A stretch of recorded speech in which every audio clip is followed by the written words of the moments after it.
Pigmimirar na high-value individual sa pagpapabakal nin iligal na droga. Arestado kan mga otoridad sa Iriga City.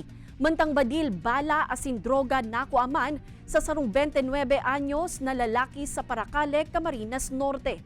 Tutukan sa report ni Chris Novello. Arestado ang sarong 56 anyos na lalaki sa ikinisang bypass operation sa Iriga City.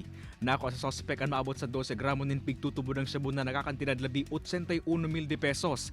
Ang suspect konsiderar como high-value target kan mga otoridad.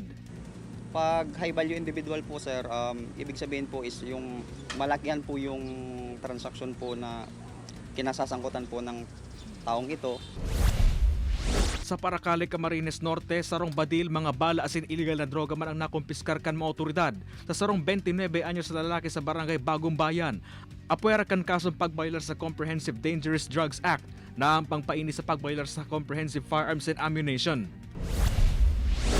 Sa Vinzons, Camarines Norte, arestado man ang sarong 50 anyos na lalaki sa anti-illegal drug operation kan mga otoridad sa barangay Kalangkawan Sur. Na-recover suspect ang daipa madeterminaran, nagabat asin kantidad kan pigtutubo ng shabu. Sangon niya nasa kustodiya na kan kapulisan ng tulong na arestong suspect sa magkakasuhay na operasyon kontra iligal na droga sa rehiyon. Kay Panan si Jevel Obiso, Chris Novello, Balitang, Bicolandia.